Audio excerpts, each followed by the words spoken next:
ingat. Bukan sekedar afirmasi keberadaan supernatural Yesus Kristus. Bahasa Indonesia benar itu supranatural. Supranatural sudah, nggak usah dibahas. Kita nggak ada apa-apanya gitu. Jadi supranaturalnya Tuhan Yesus lah yang menolong kita lahir baru. Bukan supranatural yang kita akuin dalam kehidupan ini, gitu kira-kira ya maksudnya. Bukan improvisasi natur manusia lama, tetapi diri sendiri dengan natur yang baru. Bukan gini nih, oh orang-orang manusia berdosa ini ya, pembahasan sebelum-sebelumnya, kita nih orang berdosa nih. Oh karena kita improve dirinya, improvisasinya keluar. Jadi kita lahir baru. Enggak begitu ternyata. Karena lahir baru itu datang dari inisiatif Tuhan sendiri. Allah yang mau kita terlahir baru. Sehingga kita bisa lahir baru dengan benar gitu ya. Bukan ngaku-ngaku lahir baru. Terus why? Tadi what-nya ya. Berikutnya. Boleh Wen? Ya. Mengapa kita harus dilahirkan kembali? Tuh, secara spiritual, itu ya, ada sempat dibahas. Kita sudah mati padahal.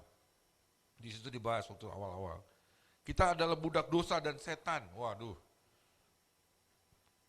Kalau kita tidak terikat dengan Tuhan, udah. Kita di sisi yang berbeda. Jadi kalau orang bilang dia ateis, apa itu, udah. Setan punya kerjaan. Kalau untuk orang percaya gitu ya, kira-kira seperti kita adalah budak dosa dan setan. Iman dibenarkan, diperanakan, disucikan, dimuliakan, itu hal-hal penting yang dimengerti tentang kita tuh harus kembali dilahirkan, diregenerasi oleh Tuhan, dilahirkan kembali. Oke, itu sudah dibahas di awal. Terus bagaimana proses kelahiran baru itu terjadi? Ada beberapa tahap, salah satunya nanti kita akan pelajari ya hari ini. Bagaimana proses kelahiran baru terjadi? Ditebus, dibangkitkan, dan dipanggil. Oke, Wen, next, Wen. Itu kita sudah belajar. Siapa waktu itu ya? Udah lupa nih siapa yang ngajar. Udah berganti-ganti orang. Jadi isinya ada ditebus, ya kan, dibangkitkan, dan dipanggil. Ada Roma 8 ayat 28 bilang, jika kita telah dipanggil, dilahirkan kembali, maka segala sesuatu bekerja untuk mendatangkan kebaikan bagi kita. Hal-hal baik itu muncul kalau kita sudah terlahir baru. Itulah sebenarnya kelahiran baru ini, lahir baru ini kerinduan kita, keperluan kita, kebutuhan kita. Kita nggak bisa bilang, udah gue jadi orang Kristen gini aja lah. Pasrah-pasrah aja. Jadi orang Kristen yang baik-baik aja. Enggak. Tadi si John Piper bilang, keselamatan itu dipastikan kalau kita lahir baru. Karena itu datang dari inisiatif Tuhan sendiri untuk kita. Kita percaya, tapi tidak berhenti di situ. Karena dengan lahir baru, semua apa yang Tuhan minta itu bisa kita kerjakan. Jadi kalau kita belum terlahir baru dengan benar, hidupnya ya sulit ya, nggak mudah. Buku ini memperkuat itu. Oke. Bagaimana proses kelahiran baru tadi ada ya? Ada permandian kelahiran kembali tadi, ditebus, dibangkitkan, dan dipanggil, dan kemudian oleh permandian kembali, kelahiran kembali. Itu juga sudah dibahas sebelumnya. Oke, terus oleh permandian kelahiran kembali itu isinya cara Allah menghasilkannya, merealisasikannya. Itu sudah dibahas minggu-minggu, bulan-bulan sebelumnya. Oke, nah sekarang kita akan masuk ke bagian berikutnya dari bagaimana proses kelahiran baru itu terjadi, ya kan?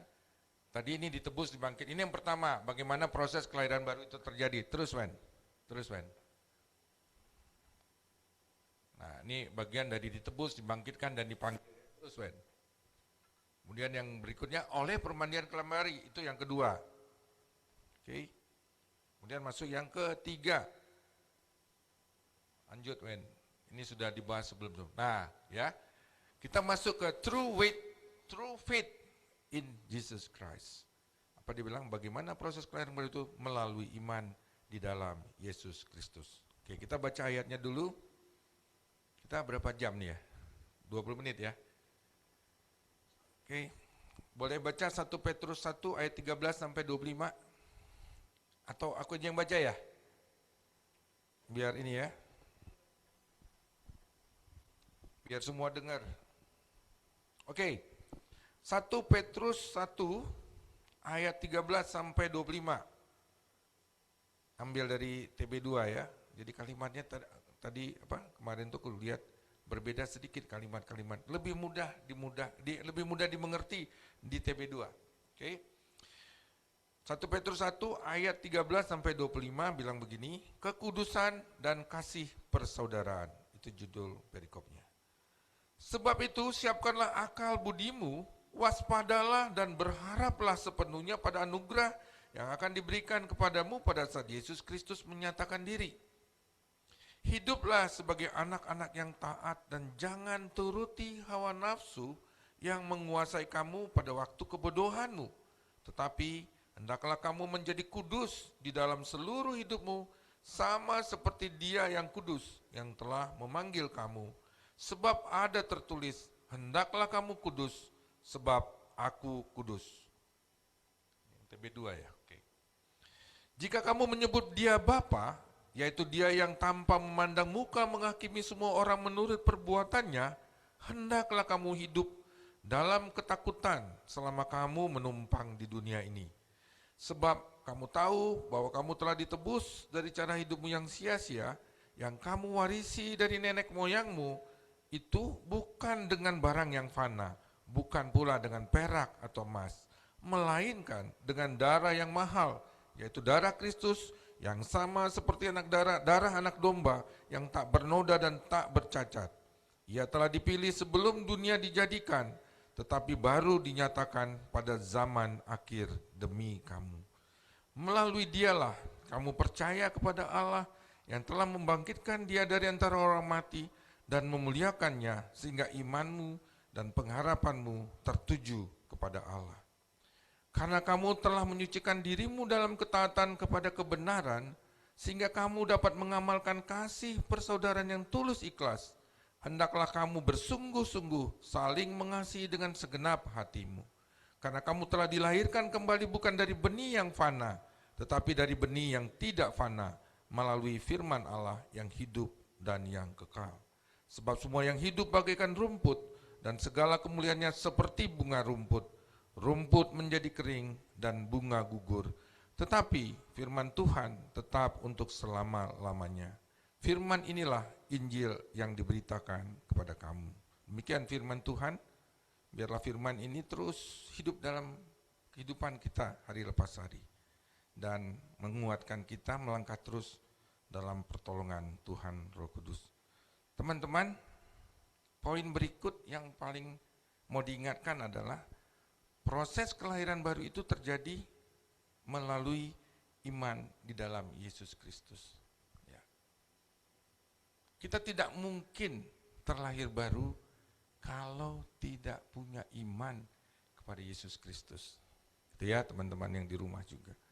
Jadi kebayangkan ya kalau kita bicara percaya kepada Yesus Kristus itu seperti apa. Nah, yang mau dibahas sedikit tentang ini kira-kira gini ya ceritanya. Ada di buku ini dia mencontohkan satu orang bernama Clarence Thomas. Clarence Thomas ini salah satu ahli hukum di Amerika ya. Dia menjadi dia menjadi anggota dari Mahkamah Agungnya Federal Amerika. Waktu muda dia punya sejarah. Waktu dia sedang belajar di satu sekolah, nah waktu itu dia ikut khotbah di gerejanya. Ini ceritanya kenapa dibahas, kita mau lihat. Pada saat dia masuk di gereja, dia dengar khotbah di dalam gereja itu, dia agak bingung gitu. Ini khotbahnya kok tidak relevan dengan kehidupan masa itu gitu ya, masa dia gitu. Khotbah itu membahas isi Alkitab dalam gitu ya. Yang dibahas isi Alkitab. Tetapi pengharapan si Clarence Thomas waktu itu, gereja itu kan harusnya pikirin dong di luar sana kayak apa. Gitu. Kenapa khotbah-khotbah itu tidak relevan dengan kehidupan dunia sekarang ini. Itu pemikiran dia waktu itu ya. Kenapa sibuk di luar sana begitu ribet, tetapi khotbah-khotbah tuh menguatkan terus tentang Alkitab. Waktu itu dia bingung gitu ya, kenapa begitu? Tetapi ternyata kebenarannya adalah harusnya khotbah yang berkaitan dengan masalah real yang tengah dihadapi dunia saat ini, atau khotbah yang sedekat mungkin dengan apa yang dianggap penting oleh firman Allah. Ini dipertanyakan kembali. Jadi kita jangan melihat dunianya membelakangi Tuhan, kira-kira seperti itu ya. Dia bilang nggak relevan nih, gereja sibuk berpikir tentang Allah. Tapi di dunia di luar sana berbeda.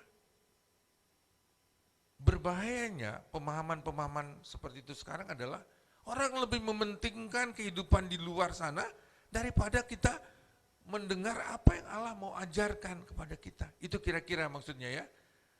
John Piper bilang salah kalau kita cuma berpikir isu-isu yang berurusan dengan bagaimana memaksimalkan kebahagiaan dalam kehidupan manusia di dunia ini selama 80 tahun, kira-kira panjang umur manusia rata-rata ya, dan seterusnya, atau bagaimana memaksimalkan kebahagiaan di hadirat Allah selama 80 triliun tahun, dan seterusnya. Gak pernah ada lagi keselamatan abadi kan, hidup abadi. Kenapa kita sibuk memikirkan dunia yang cuma paling 80 tahun umur manusia rata-rata? Kira-kira seperti itu. Jadi hati-hati waktu kita sedang berpikir dunia ini yang penting. Itu maksudnya ya. Bukan kita dilarang berpikir tentang dunia, tetapi waktu kita mementingkan sesuatu, penting itu yang mana? Bicara tentang Tuhan atau berbicara tentang dunia? Ayo. Mana yang harus kita pikirkan? Mana yang harus kita lakukan? Relevansi yang mana yang mau kita ambil? Relevan tentang dunia atau relevan tentang Tuhan? Makanya sampai dia bilang, si John Piper bilang, bicara 80 tahun hidup di dunia apa 80 triliun? Tidak ada batas lagi. Dia kembalikan seperti itu kira-kira ya. Dia mau bilang Clarence Thomas muda ini salah berpikirnya. Karena dia tidak ngerti, karena dia tidak mengetahui. Teman-teman, kita harus mengenali dan menikmati kemuliaan Allah. Yesus ya, next ya, mengenali dan menikmati kemuliaan Yesus. Tak ada yang lebih penting daripada kemuliaan Kristus yang disaksikan dan dinikmati secara pribadi di dalam kerajaan Allah bersama semua orang yang percaya kepadanya. Itulah cara kita bisa mengalami proses kelahiran baru yang benar melalui iman di dalam Yesus Kristus. Kita tuh sebenarnya harusnya menikmati kemuliaan Tuhan. Harusnya kita tuh menjadikan Tuhan itulah yang disenangkan dan menyenangkan kita. Bukan dunia ya, bukan dunia. Sekali lagi bukan dunia. Makanya dibilang kalau orang mau proses kelahiran kembalinya jadi benar dan berjalan dengan sesuai kehendak Tuhan, ya kita harus beriman kepada Yesus. Percaya kepada Kristus. Bukan jadi bagian yang dibandingkan dengan dunia.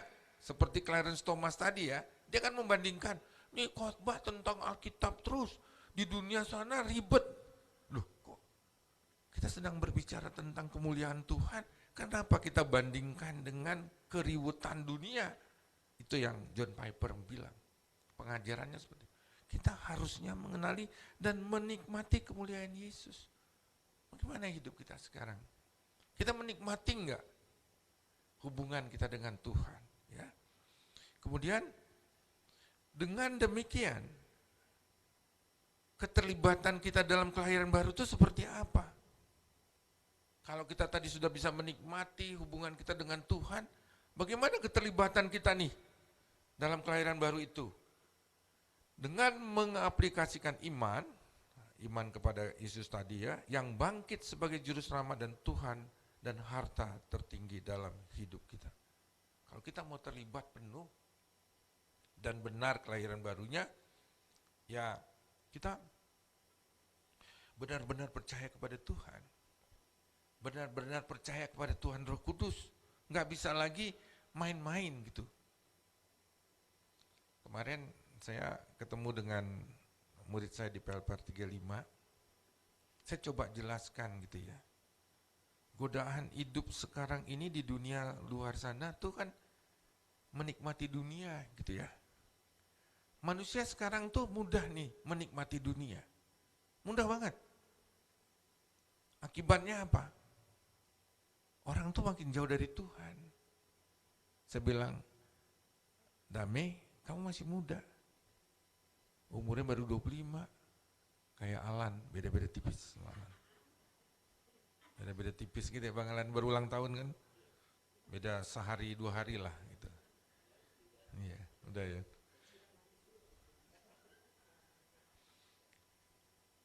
Kemudaan itu kadang-kadang membuat entarlah dekat-dekat dengan Tuhannya. Kalau udah seumur saya atau Bu Yulia gitu ya, atau Tante Neti, baru dekat-dekat Tuhan. Kalau nyampe, ya, harusnya kita nih punya andil sendiri dalam kelahiran baru yang datang dari Tuhan itu gitu. Kita jangan berdiam diri atas apa yang Tuhan siapkan untuk kita. Tindakan percaya kita dan tindakan kreasi Allah berlangsung secara bersamaan. Nah ini, ya, nggak bisa kita diam saja. Allah merealisasikan tindakan kreasinya dan kita merealisasikan tindakan percaya kita pada momen yang sama. Contohnya dia bilang gini, contoh api dengan panas. Munculnya bersamaan ya, sama ya. Ada api yang nggak panas nggak? Nggak ada, ya ada. Oh di balik kaca itu sih api di balik kaca. Nggak, api pegang aja api pasti panas. Nggak ada api dingin. Ada api dingin nggak ya? Api di bawah orang ngelas ini ngelas di bawah laut tuh panas apa dingin tuh? Lebih panas lagi. Panas itu. Padahal air ya. Di dalam air tuh kan ada orang ngelas tuh. Itu panas banget. Makanya nguap gitu ya. Jadi katanya di dalam air tapi panas. Api dengan cahaya. Cahaya yang memang panas ya. Api menjadi sebab timbulnya panas atau cahaya. Api itu kita bayangkan Tuhan gitu ya. Sumber yang panas, sumber cahaya. Bersamaan nih kitanya. Kita jadi cahayanya, kita jadi panasnya. Tuhan apinya. Bagaimana hidup kita? Terlibatan kita dalam kelahiran baru itu. Bisa nggak seperti itu? Gitu kira-kira John Piper ingatkan. Bahwa kita terlibat dalam hal itu. Ya. Berikutnya, ketaatan akan kebenaran. Ketaatan akan kebenaran. Kita baca lagi nih dari 1 Petrus 1 ayat 22-23. Dia menekankan begini. Baca sekali lagi ya. Karena kamu telah menyucikan dirimu dalam ketaatan kepada kebenaran, sehingga kamu dapat mengamalkan kasih persaudaraan yang tulus ikhlas. Hendaklah kamu bersungguh-sungguh saling mengasihi dengan segenap hatimu. Karena kamu telah dilahirkan kembali bukan dari benih yang fana, tetapi dari benih yang tidak fana, melalui firman Allah yang hidup dan yang kekal. Penyucian diri oleh ketaatan kepada kebenaran, itu firman Allah tadi, akan menuntun kepada kasih persaudaraan. Waktu kita taat kepada Tuhan itu yang menebus kita, yang menyucikan kita. Waktu kita dilahirkan kembali itu oleh Tuhan yang apa tadi dia bilang? Dilahirkan bukan dari benih yang fana, tetapi dari benih yang tidak fana. Melalui firman Allah yang hidup dan kekal. Kelahiran baru kita waktu kita bicara percaya kepada Kristus itu dari benih yang tidak fana. Artinya benih yang tidak pernah habis, tidak pernah mati. Benih itu Tuhan Yesus sendiri. Kebayangkan pada saat kita bilang kita terlahir kembali karena kebenaran Tuhan itu sendiri. Nggak main-main gitu. Dan akibatnya apa? Ada kasih persaudaraan yang timbul di antara kita. Sama, merasa sama gitu ya. Taat kepada Injil artinya beriman kepada Yesus Kristus. Dia bilang kita harus taat kepada Injil. Berarti itu udah nggak ada pilihan lain. Tuhan Yesus jadi sumbernya. Injil itu kan tentang Tuhan Yesus ya. Ada yang berpendapat lain tentang Injil? Bang Alan lagi? Enggak ya, sama ya. Injil pasti tentang Tuhan Yesus ya Bang Alan ya? Amin. Tidak pernah bicara Injil tentang hal lain. Pasti tentang Yesus. Nah, saya suka bayangkan gini. Tadi ada ayat-ayat bilang gini, bilang Tuhan Yesus itu seperti menunggu. Saya suka merenungkan gini, Tuhan Yesus itu kenapa sih diturunkannya setelah perjanjian lama ribuan tahun gitu ya? Ada yang suka merenung gitu nggak? Kenapa Tuhan Yesus nggak turun dari awal duluan ya? Waktu manusia baru berdosa tuh, Tuhan Yesus hadir aja gitu. Kehendak Allah, nunggu kita. Dia mau nunggu manusia itu menyadari keberadaan. Datang Tuhan Yesus. Kita nggak tahu waktu Tuhan Yesus zamannya masih zaman Daud, yang masih segala macam gitu ya. Tapi sekarang coba lihat, orang percaya itu banyak kan. Pekerjaan Tuhan luar biasa. Tuhan menunggu kita nih. Kita ini bersyukur nih zaman sekarang ini ya. Manusia-manusia modern zaman sekarang setelah kelahiran Tuhan Yesus dan kematiannya, kita tuh penebusannya jelas gitu. Benar, Alkitab bilang nanti yang sebelum-sebelumnya juga akan diangkat. Tetapi orang-orang percaya yang sekarang ini yang diangkat duluan kan?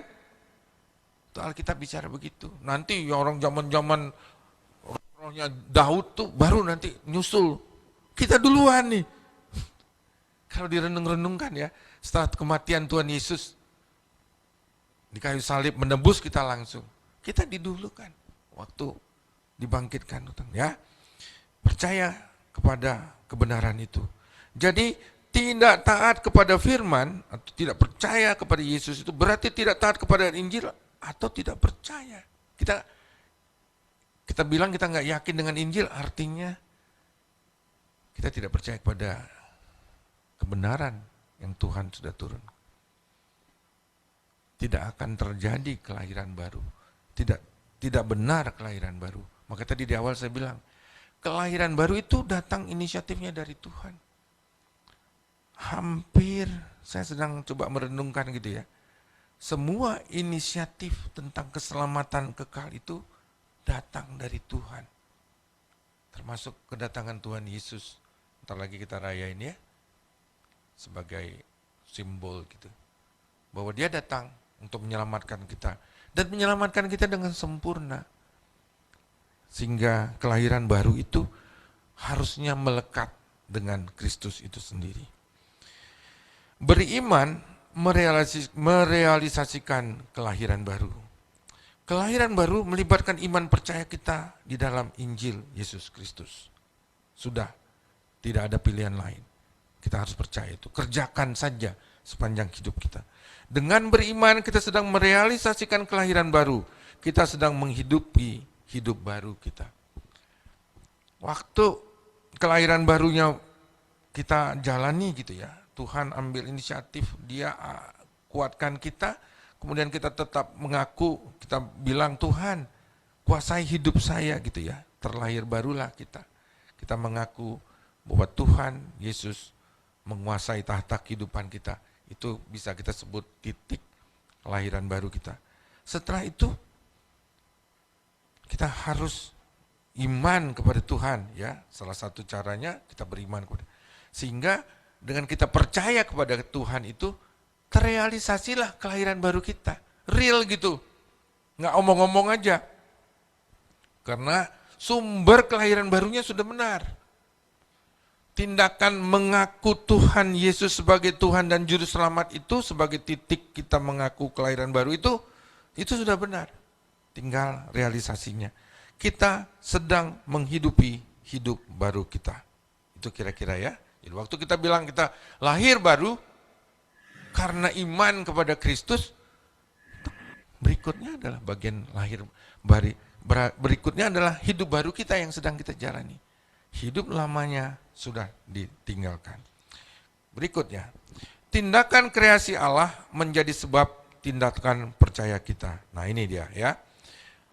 Dari tadi kita bicara bagaimana kita percaya kepada Yesusnya, tetapi kembali seperti kalimat-kalimat di belakang buku ini bilang, Tuhan itu sebenarnya yang punya kreasi, punya inisiatif, punya ajakan untuk lahir baru gitu ya, untuk mengaku Dia sebagai Tuhan dan Juru Selamatnya. Sehingga Dia ingatkan kembali, tindakan kreasi Allah menjadi sebab tindakan percaya kita. Jangan pernah lupa itu. Dia ingatkan kembali, kita bisa mengaku karena Tuhan yang izinkan, karena Tuhan yang mau untuk kita kerjakan itu. Koneksi antara tindakan kita dalam kelahiran baru di ayat 22 tadi ya, dengan tindakan Allah dalam kelahiran baru ayat 23 merupakan sebuah relasi sebab akibat. Tadinya saya berpikir gimana ya, kita percaya dulu baru Tuhan berkenan gitu kan. Tapi rupanya itu itu sebab akibat aja gitu. Nggak usah lihat mana yang duluan. Tapi itu pasti sebab akibat. Pada saat kita ambil tindakan itu, Tuhan berkenan. Sebenarnya sebagai Tuhan, Dia sudah menyediakan kesempatannya kan. Kita nggak bisa bilang, saya percaya Tuhan, tapi kita nggak punya kesempatan untuk itu. Dan Tuhan tidak berkenan untuk itu. Tapi sebenarnya waktu kita bilang kita kelahiran baru kita terjadi, atau kita mengaku Tuhan Yesus sebagai Tuhan dan Juru Selamat kita, pada saat itu sebenarnya Tuhan berkenan. Ada kreasi yang cocok ya, seperti tadi, api dan panas atau api dan cahaya tadi. Tindakan Allah menjadi dasar dari tindakan kita. Ya, kenapa kita bisa percaya pada Kristus? Ya karena Dia sudah menunjukkan sebelum-sebelumnya ya, waktu Dia mati di kayu salib, Dia bangkit mengalahkan kematian, Dia bangkit, Dia kembali ke surga, itu semua tindakan Allah yang memperlihatkan bahwa itu jadi dasar untuk kita melangkah. Tuhan yang kita percaya adalah Tuhan yang membuktikan segala-galanya gitu ya. Kita mampu merealisasikan proses regenerasi untuk kelahiran baru tadi karena Allah telah meregenerasi kita. Jadi teman-teman, kembali diingatkan seperti tadi kata-kata di belakang, waktu kita berbicara lahir baru untuk mencapai keselamatan yang pasti itu ada ada faktor Tuhan yang tidak terbatas. Dia lebih besar melakukannya untuk kita. Jadi dibilang kita mampu merealisasikan proses regenerasi atau kelahiran baru tadi karena Allah telah meregenerasi kita. Jadi tindakan Allah lah yang membuat kita bisa terlahir baru. Jangan pernah lupa. Hari ini kita belajar tindakan itu adalah dengan percaya kepada Kristus yang memang sudah membuktikan gitu ya, perjalanan kehidupan Kristus itu menyelamatkan kita, menebus dosa-dosa kita, dan memastikan bahwa hidup kita akan punya hidup yang kekal nanti pada waktunya. Jadi sekali lagi, waktu kita bilang kita percaya kepada Kristus, itu ada kekuatan Tuhan yang menolong kita, ada Roh Kudus yang menolong kita, sehingga waktu kita mengaku bahwa Tuhan Yesus adalah Tuhan dan Juru Selamat kita sebagai titik awal kelahiran baru kita, di situ sebenarnya Tuhan bekerja untuk kita. Bukan karena tindakan kita saja, tetapi ada bagian yang diperkuat oleh Tuhan. Nah, tindakan Allah nih, kita mau belajar berikutnya bagaimana sebenarnya poin-poin tadi mengingatkan apa aja tindakan Allah untuk kita ya, supaya kita menjadi orang-orang. Karena kita bilang, kan proses kelahiran baru itu terjadi karena melalui iman di dalam Yesus Kristus. Nah, tindakan Allah apa aja yang kita bisa temukan? Yang pertama, ayat 22-23 tadi bilang, oleh karya kelahiran baru yang dikerjakan Allah, kita bisa mempercayai Injil yang menyucikan hati kita. Dan kita bisa mengasihi satu dengan yang lain. Karya kelahiran baru yang dikerjakan Allah membuat kepercayaan dan mengasihi mungkin terjadi. Artinya gini, kalau Tuhan yang berbeda, kita tidak akan temukan itu. Kalau Tuhan yang lain, Dia tidak akan kita temukan seperti ini. Kita diingatkan kembali, ini Tuhan Yesus kita. Ini Allah yang kita percaya, mengizinkan kita ya. Jadi tindakan Allah membuat kita bisa menjadi orang yang percaya kepadanya. Dan tidak berhenti di diri kita saja, ternyata kita juga mengasihi orang-orang lain. Yang kedua, Allah menjadikan firman-Nya sebagai sarana kelahiran baru. Dan cara firman itu bekerja dengan membangkitkan iman. Di Roma 10 ayat 17 ya, saya bacakan. Roma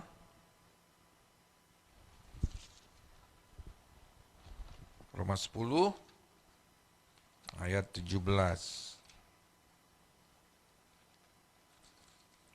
Demikian firman Tuhan, Roma 10 ayat 17. Jadi iman timbul dari pendengaran dan pendengaran oleh firman Kristus. Hal yang kedua dibilang, ya firman Tuhanlah yang menolong kita untuk bisa lahir baru. Yang ketiga, iman kita merupakan aspek krusial sekaligus sebuah instrumen esensial dari tindakan penyucian yang direalisasikan oleh Allah di dalam diri kita. Namun tindakan percaya kita itu tidak konklusif, tidak menjadi penyebab. Keberadaan Allah itulah yang menjadi satu-satunya penyebab. Memang percaya kita itu krusial ya, penting gitu. Dan sebagai alat untuk kita bisa mengambil tindakan menjadi orang-orang yang percaya atau nanti jadi lahir baru. Tapi jangan, sekali lagi nih diingatkan, tidak menjadi penyebab. Keberadaan Allah itulah menjadi satu-satunya penyebab. Kembali tadi, semua kesempatan yang diberikan Tuhanlah yang membuat kita bisa terjadi, bisa menjadi orang-orang terlahir baru gitu ya. Kita kembali bahwa apa yang kita percaya, apa yang kita yakinilah, iman kita itu menolong kita untuk mendapatkan kelahiran baru kita dengan benar. Tetapi sebenarnya kita percaya sama siapa? Waktu kita percaya kepada Yesus itulah yang membuat iman kita jadi sesuai gitu ya. Kalau Tuhannya tidak punya tindakan apa-apa untuk menyelamatkan kita sehingga kita hidup selamat selama-lamanya, ya usaha kita tuh sia-sia gitu. Dia ingatkan kembali, tindakan Allah lah, dengan kita mempercayai Allah yang benar lah, kita bisa menemukan kelahiran baru kita, dan apa di ujungnya ada keselamatan. Tadi dia bilang hidup kekal, 80 triliun yang tidak terbatas ke depan, nggak ada batas lagi. Makna bagi kita, tadi tindakan Allah bagian akhir, kita harus percaya agar dapat diselamatkan. Pasti ya, Injil itu sumber yang pasti, cerita yang pasti tentang keselamatan. Kelahiran baru melibatkan iman di dalamnya, pasti. Karena kalau kita tidak percaya kepada Kristus, tidak ada kelahiran baru. Tidak ada kelahiran baru, tidak ada keselamatan. Ujungnya begitu ya.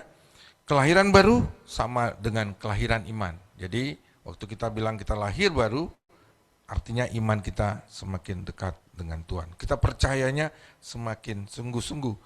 Dengan mengandalkan diri sendiri, kita mustahil dapat percaya. Iya sih. Mengaku Tuhan itu adalah juru selamat, itu kan gak mudah ya. Ini kita bicara yang benar gitu ya. Bukan cuma omdo gitu, mulut ngomong-ngomong doang, nyampe-nyampein kata-kata doang. Tapi waktu kita bicara iman, kita percaya itu karena kita sendiri nih rasanya nggak bisa. Gimana ya, Tuhannya di mana? Nggak kelihatan. Yesusnya katanya menyelamatkan, benar nggak? Gitu kan? Kan semua nggak ada yang bisa kita pastikan. Tapi kita bicara iman ya, dia bukti sesuatu yang belum kita tuh belum dilihat tapi dia terbukti gitu ya Bang Alan ya. Katan berapa tadi? Tuh, tanya tuh. 21 apa enggak? Wah, berarti kan dia enggak. Iya.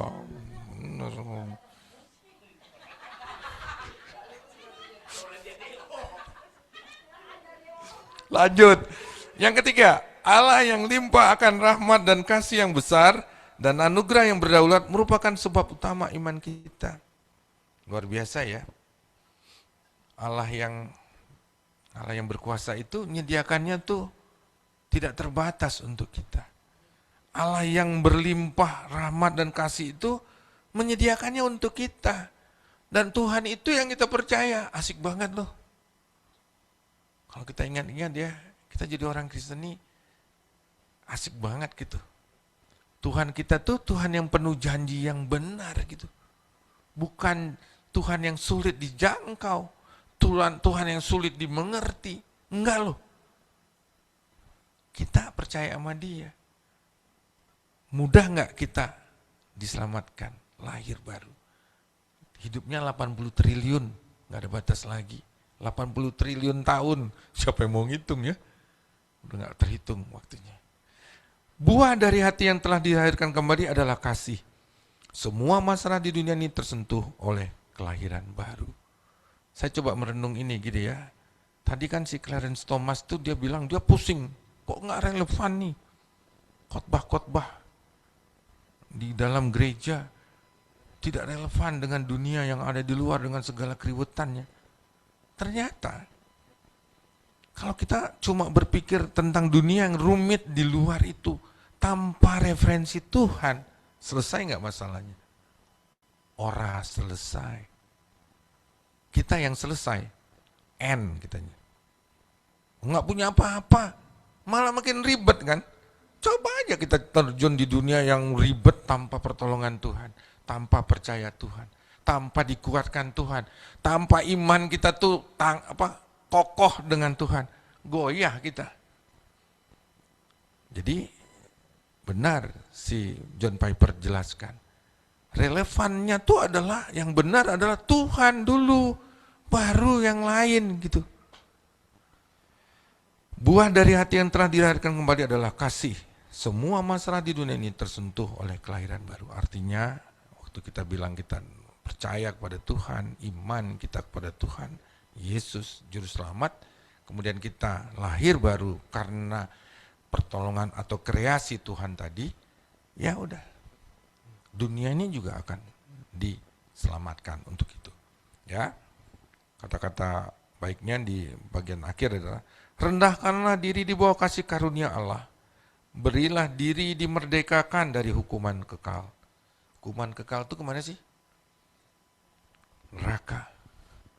Kalau belajar PLPR gimana? Keke? Ada dua garis tuh ya. Garis apa di atas apa tuh?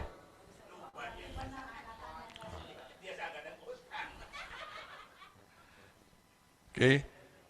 Ada janji kekal nih ya. Ada apa? Ini apa namanya? Hukuman kekal. Ini jaminan kekal. Ini hukuman kekal.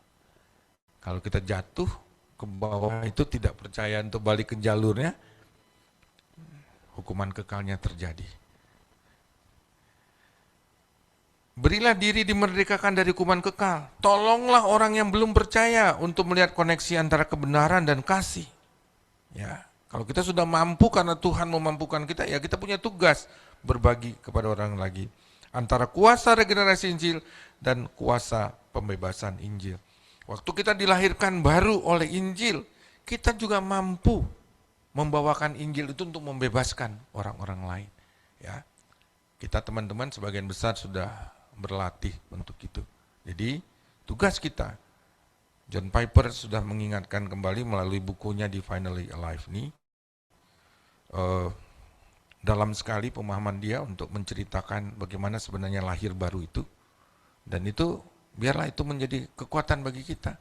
Waktu kita bilang, waktu itu mungkin kita sedikit ragu waktu kita terima Kristus gitu ya. Mari ke depan. Dunia ini membutuhkan kita. Dunia ini perlu orang-orang yang percaya hidupnya itu kekal. Itu kan? Dunia kan susah menerima orang-orang yang juga sama dengan dunia itu. Apa penyelesaiannya? Tetapi kita mau dipakai Tuhan untuk menjadi orang yang menyelesaikan banyak hal di dunia ini. Karena kita jadi orang-orang yang sudah percaya kepada Kristus. Yang lahir barunya benar. Kita terlahir baru karena Tuhan sendiri. Itulah firman Tuhan untuk pengajaran kita malam hari ini. Biarlah ini menguatkan kita terus untuk melangkah di hari-hari ke depan. Amin. Ku sembah Engkau Yesus, hanya Engkau